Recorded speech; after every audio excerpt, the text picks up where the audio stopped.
Hello everyone, my name is Udisha and welcome back to my channel Unrevealed Study. This is part 2 of Unit 1, The Process of Communication from the book BEGAE, English Communication Skills. If you have not watched part 1 yet, the link is in the description below and also at the end of this video. Do check it out for better understanding and continuity. In this video, we will discuss barriers of communication, different types of communication, and written versus oral communication. So if you find this video helpful, give it a like, share, and subscribe to my channel. So without any further delay, let's start with our today's topic. So our first point is barrier to communication.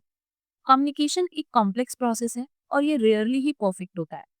कई बार कुछ obstacles आ जाती हैं जो information के exchange को disturb कर देती है. इससे मिसअंडरस्टैंडिंग या मैसेज सही से कन्वे नहीं हो पाता. इन्हीं ऑब्स्टिकल्स को बैरियर्स ऑफ कम्युनिकेशन कहते हैं. तो कुछ कॉमन बैरियर्स डिस्कस कर लेते हैं. सबसे पहले है कोड. अगर सेंडर और रिसीवर सेम लैंग्वेज या सेम सिंबल यूज नहीं करते तो कम्युनिकेशन फेल हो जाता है. एग्जाम्पल देखें तो अगर सेंडर अपने मैसेज को फ्रेंच में कन्वे कर रहा है और रिसीवर को फ्रेंच लैंग्वेज ही नहीं आती तो ऑब्वियस सी बात है कि वो मैसेज को समझ ही नहीं पाएगा. तो कोड एक बहुत बड़ा बैरियर साबित हो सकता है. सेकेंड है वोकैबुलरी. अगर कोई डिफिकल्ट या टेक्निकल वर्ड यूज किए जाते हैं जो लिसनर को आते ही नहीं है तो वो कंफ्यूज हो सकता है. इसे एक एग्जाम्पल से समझते हैं. एक सेंटेंस है the market decline under persistent bear hammering. ये सेंटेंस किसी को समझ में नहीं आएगा अगर वो फाइनेंशियल टर्म्स नहीं जानता क्योंकि ये स्टॉक मार्केट से रिलेटेड है. अगर कोई स्टॉक मार्केट के बारे में नॉलेज ही नहीं रखता तो उसको ये सेंटेंस समझ में ही नहीं आएगा. नेक्स्ट है कॉन्सेप्ट. कुछ सिंपल वर्ड्स भी कॉम्प्लेक्स मीनिंग रखते हैं जो सबको समझ में नहीं आते. इसे एक एग्जाम्पल से समझते हैं. एक टर्म है ब्लैक होल. अब सुनने में तो ये बहुत ही सिंपल सा वर्ड्स लगते हैं. इन दोनों में ब्लैक होल एक बहुत सिंपल वर्ड लगता है, ठीक है, लेकिन इसका अपना एक साइंटिफिक मीनिंग है. ये वर्ड सिंपल है लेकिन साइंटिफिक मीनिंग जो इसका है वो किसी को भी समझ नहीं आएगा अगर वो ब्लैक होल के कॉन्सेप्ट के बारे में जानता ही नहीं. नेक्स्ट है background knowledge and shared assumption. कभी कभी कल्चरल या रीजनल रेफरेंसेस सबको समझ में नहीं आते. इसका एक एग्जाम्पल से समझते हैं. Victorian style mention. मेंशन मतलब जो बड़े बड़े घर होते हैं उनके बारे में बात हो रही है. अब विक्टोरियन स्टाइल मेंशन जो है ये इंग्लैंड में देखने को मिलते हैं. अब कोई इंग्लैंड में रहता है तो उसे तो ये समझ में आ जाएगा. कोई वहां घूम कर आया है हो सकता है उसे भी समझ में आ जाए. कोई इस बारे में स्टडी कर रहा है या किसी को भी किसी भी तरह से नॉलेज है इस चीज के बारे में तो वो तो समझ जाएंगे. लेकिन उसके अलावा अगर हम ये रेफरेंस किसी को दें तो जरूरी है कि वो समझ पाएगा? नहीं, वो नहीं समझ सकता. वो रिलेट ही नहीं कर पाएगा इस चीज से. क्यों? क्योंकि इसे बैकग्राउंड नॉलेज ही नहीं है. तो ये भी एक बहुत बड़ा बैरियर है. फिफ्थ है pronunciation, intonation, accent and stress. अगर किसी की एक्सेंट या प्रोनाउंसिएशन बहुत डिफरेंट है तो सुनने वाले को मैसेज समझने में प्रॉब्लम आ सकती है. मान लीजिए आप इंडिया में ही किसी फॉरेनर से मिलते हो. आपको भी इंग्लिश आती है, उसे भी इंग्लिश आती है, आप दोनों इंग्लिश में बात करते हो, लेकिन उनका जो एक्सेंट है वो बहुत डिफरेंट है और उसी एक्सेंट की वजह से आप इंग्लिश आते हुए भी उसकी बात को नहीं समझ पा रहे हो. तो हुआ ना, ये एक बहुत बड़ा बैरियर. सिक्स्थ है कल्चर स्पेसिफिक कम्युनिकेशन. अलग अलग कल्चर में जेस्चर, वर्ड्स या नॉर्म्स जो है वो बहुत डिफरेंट होते हैं जो मिसअंडरस्टैंडिंग क्रिएट कर सकते हैं. इसका एक एग्जांपल देती हूँ. जैसे फॉर एग्जांपल मैं उत्तराखंड से बिलोंग करती हूँ. तो मेरे पास जो है वो पहाड़ी कल्चर. नेक्स्ट है कल्चर स्पेसिफिक कम्युनिकेशन. अलग अलग कल्चर में जेस्चर, वर्ड्स या नॉर्म्स अलग होते हैं जो मिसअंडरस्टैंडिंग क्रिएट करते हैं. अब इसे एक एग्जाम्पल से समझते हैं. जैसे कि मैं हूँ, मेरे रूट्स उत्तराखंड के हैं, ठीक है. तो हमारे पहाड़ी कल्चर में कुछ ऐसे वर्ड्स हैं जो कॉमनली यूज नहीं होते. जैसे कि हमारे में राइस को भात बोलते हैं. अब मैं किसी शॉप पे जाऊं तो मैं उस भैया को जाके ये बोलूं भैया मुझे भात दे दो, तो जरूरी नहीं है उसे समझ में आएगा. लेकिन अगर मैं उसे बोलूं कि मुझे राइस या चावल दे दो तो ये वर्ड कॉमन है, इससे वो समझ जाएगा और मुझे दे देगा. तो यही कल्चर स्पेसिफिक वर्ड्स जो हैं ये कम्युनिकेशन बैरियर बन सकते हैं. सेवेंथ है physical environment. Noise, poor acoustic या डिस्टेंस जैसे फिजिकल प्रॉब्लम्स भी कम्युनिकेशन को इंटरप्ट कर सकते हैं. अब मान लीजिए आप किसी से टेलीफोनिक कॉन्वर्सेशन पे हो और पीछे से बहुत ज्यादा नॉइस आ रही है तो होगा ना, फिजिकल इन्वायरमेंट की वजह से इंटरप्शन तो होगी आपकी बातचीत में। तो ये भी कम्युनिकेशन बैरियर है। 8th है अफेक्टिव फैक्टर्स। अगर किसी को एंजाइटी है, स्ट्रेस है, ट्रस्ट इश्यूज हैं, इमोशनल कॉन्फ्लिक्ट्स फेस कर रहा है या फिर मोटिवेशन की कमी है, तो वो कम्युनिकेशन को नेगेटिवली अफेक्ट कर सकते हैं। कम्युनिकेशन में बहुत सारे बैरियर्स आ सकते हैं, जैसे कि लैंग्वेज का difference, difficult words, cultural differences, physical problems या फिर पर्सनल इश्यूज। इन सब बैरियर्स की वजह से मैसेज सही से समझ नहीं आता या फिर मिसअंडरस्टूड कर लिया जाता है, यानी कि गलत समझ लिया जाता है। नेक्स्ट है different type of communication. Communication जो है वो 3 बेसिस पे क्लासिफाई की गई है। पहला है एक्सप्रेशन, उसमें भी रिटन सबसे पहले आता है। रिटन मतलब अपनी बात को ये लिख कर पहुंचाते हैं, जैसे कि लेटर्स के थ्रू, ईमेल्स के या रिपोर्ट्स के। दूसरा है ओरल, ओरल मतलब स्पोकन फॉर्म में। अब इसमें मीटिंग्स आ सकती हैं, फोन कॉल्स आ सकते हैं, फेस टू फेस कॉन्वर्सेशन आ सकती है। तीसरा है जेस्चरल, जब हम अपने हैंड्स, फेशियल या फिर बॉडी के एक्शन से मैसेज को कन्वे करते हैं, उसे बोलते हैं जेस्चरल। उसके बाद सेकंड है फ्लो। फ्लो में भी सबसे पहले आता है इंटरनल, ऑर्गेनाइजेशन के अंदर ही अगर कम्युनिकेशन होती है। इसमें भी सबसे पहले वर्टिकल, वर्टिकल मतलब ऊपर से नीचे। मान लीजिए बॉस जो है वो एम्प्लॉय को कुछ मैसेज कन्वे कर रहा है।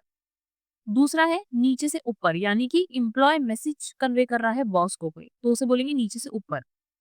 इसके बाद आता है हॉरिजॉन्टल, हॉरिजॉन्टल में मतलब सेम लेवल के लोग आपस में ही कॉन्वर्सेशन कर रहे हैं। मान लीजिए किसी एक डिपार्टमेंट के 2 मैनेजर्स हैं, वो सेम लेवल पे है, वो आपस में ही कॉन्वर्सेशन कर रहे हैं, तो उसे हम बोलेंगे हॉरिजॉन्टल।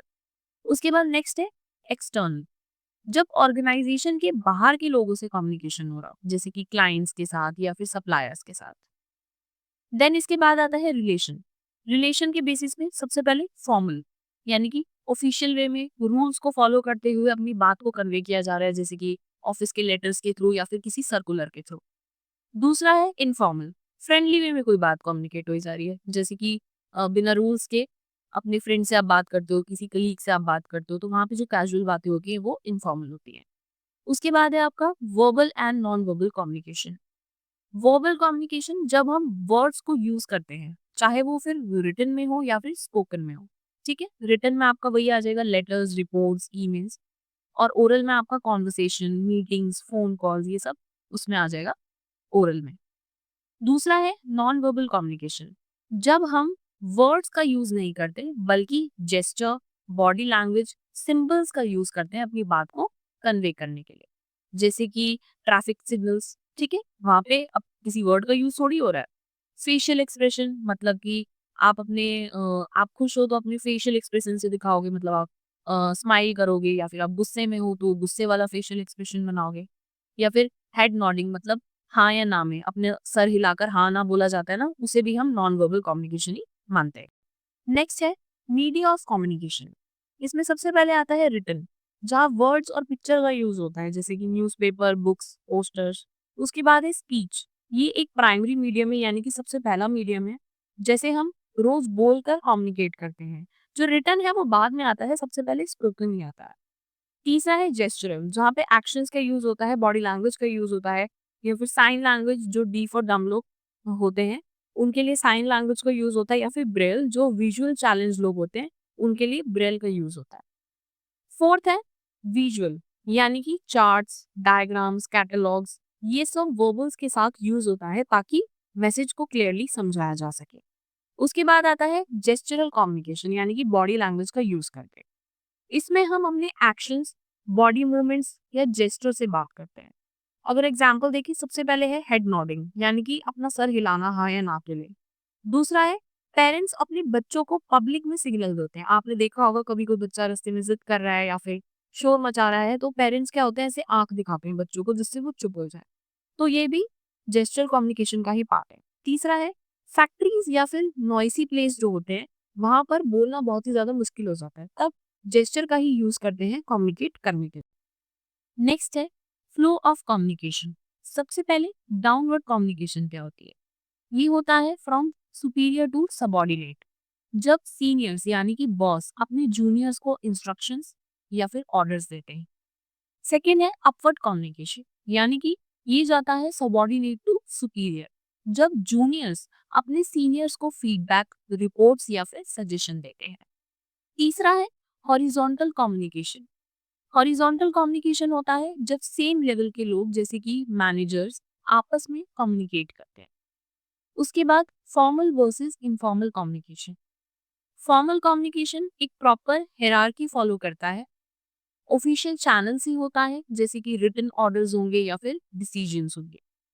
इनफॉर्मल कम्युनिकेशन स्पॉन्टेनियस होता है, कैजुअल होता है, रूल्स फॉलो नहीं करता, ज्यादातर ये ओरल होता है, कभी कभी इनकम्प्लीट इंफॉर्मेशन भी इसमें होती है और ये रिलेशनशिप और सिचुएशन पे डिपेंड करता है। नेक्स्ट है written versus oral communication. Communication यानी अपने थॉट्स, आइडियाज या इंफॉर्मेशन को दूसरों तक पहुंचाना। ये दो वेज में हो सकता है। सबसे पहले है रिटन कम्युनिकेशन, जब हम लिखकर अपनी बात दूसरों तक पहुंचाते हैं, लाइक ईमेल्स के थ्रू, लेटर्स के थ्रू या फिर रिपोर्ट के थ्रू। दूसरा है ओरल कम्युनिकेशन, जब हम बोलकर अपनी बात दूसरों तक पहुंचाते हैं, जैसे कि कॉन्वर्सेशन के थ्रू, फोन कॉल्स के थ्रू, मीटिंग्स के थ्रू या फिर फेस टू फेस। दोनों का पर्पस सेम है, दूसरे तक अपनी बात को पहुंचाना, लेकिन इनका जो तरीका है, जो मीडियम है और जो इम्पैक्ट है वो अलग अलग होता है। तो चलिए इनके डिफरेंस को समझते हैं। सबसे पहले है नेचर ऑफ कम्युनिकेशन। लैंग्वेज दो तरीके से यूज होती है, एक है ओरल और दूसरा है रिटन। दोनों का पर्पस एक ही है, लेकिन इनका फॉर्म और यूज दोनों अलग अलग होता है। सेकंड है medium and expression. Oral communication में हम अपनी टोन, बोलने का तरीका और जेस्चर का यूज करते हैं। रिटन कम्युनिकेशन में हम लिखने के सिंबल्स, पंक्चुएशन और टाइपोग्राफी का यूज करते हैं। थर्ड है listener versus reader. Oral communication में स्पीकर और लिसनर आमने सामने होते हैं तो उनको एकदम से ही रिएक्शन मिल जाता है। रिटन कम्युनिकेशन में राइटर अपने रीडर से डायरेक्टली नहीं मिल पाता, अक्सर टाइम और जगह का गैप होता है। फोर्थ है advantage of oral communication. Oral communication का सबसे बड़ा बेनिफिट है फीडबैक और क्लैरिफिकेशन जो है वो एकदम से हमें मिल जाता है। ये ज्यादा फ्लेक्सिबल, क्विक और कॉस्ट इफेक्टिव होता है। इंटरैक्टिव और इमोशनल एक्सप्रेशन के लिए ये बेस्ट होता है। नेक्स्ट है limitations of oral communication. Oral communication का कोई परमानेंट रिकॉर्ड नहीं होता, इसलिए कभी कभी ये लेस रियलाइबल भी हो सकती है। एक्सेंट, बॉडी लैंग्वेज या पर्सनल बायस कम्युनिकेशन को अफेक्ट कर सकते हैं। लॉन्ग डिस्टेंस या लॉन्ग टर्म कम्युनिकेशन के लिए ये बिल्कुल भी आइडियल नहीं होती। नेक्स्ट पॉइंट है advantages of written communication. Written communication में आपके पास सोचने का, प्लान करने का और एडिट करने का टाइम होता है। ये एक परमानेंट, प्रिसाइज और स्ट्रक्चर रिकॉर्ड क्रिएट करता है। डिटेल, लेंदी या ऑफिशियल मैसेजेस के लिए ये बिल्कुल बेस्ट होता है। नेक्स्ट पॉइंट है limitations of written communication. Written communication में हमें एकदम से फीडबैक नहीं मिलता, इसलिए अंडरस्टैंडिंग में थोड़ा डिले हो सकता है। ये टाइम कंज्यूमिंग, रिजिड और फॉर्मल होता है। इसमें सीक्रेसी मेंटेन करना थोड़ा टफ होता है और रिटन कम्युनिकेशन सबके लिए सीखना भी थोड़ा मुश्किल है। अगर हम इसके प्रैक्टिकल यूज की बात करें तो ऑफिसेज में हमने देखा है कि ओरल मैसेज के बाद रिटन कंफर्मेशन भी सबको भेजा जाता है, जैसे कि ईमेल्स के थ्रू या फिर उसका कुछ रिकॉर्ड बनाया जाता है। Now come to the conclusion. तो हमने इस यूनिट के सेकंड पार्ट में ये समझा कि कभी कभी लैंग्वेज, कल्चर, एनवायरनमेंट और इमोशंस कम्युनिकेशन के फ्लो को डिस्टर्ब कर सकते हैं। मतलब ये सब चीजें कम्युनिकेशन में बैरियर बन सकती हैं। ओरल और रिटन कम्युनिकेशन दोनों के अपने अपने स्ट्रेंथ और लिमिटेशंस होते हैं। ये डिपेंड करता है कि किस कॉन्टेक्स्ट में और किस नीड के अकॉर्डिंग इसे यूज किया जा रहा है। जब हम वर्बल और नॉन वर्बल दोनों तरह के कम्युनिकेशन स्किल्स को मास्टर कर लेते हैं तो हमारी इंटरेक्शन ज़्यादा क्लियर, पर्पसफुल और इंक्लूसिव हो जाती है। So that's all for today's video. This is the part second of Unit 1, The Process of Communication, from the book DEGAE 182 English Communication Skills. If you have not watched part 1 yet, the link is in the description below and also at the end of this video. So do check it out for better clarity and continuity. I'll see you in the third part of this unit where we will cover more important points. Right now, I'm not providing the PDF of this unit on my Telegram channel because once the whole unit is completed, I will upload the full PDF notes there. So if you found this video helpful, Do give it a like, share, and subscribe to my channel. And don't forget to hit the bell icon so you never miss any updates. Also, feel free to share your suggestion and thoughts in the comment section below. I'll see you in the next video with another interesting topic. Till then, stay tuned, keep learning, and keep growing. Thanks for watching. Bye bye.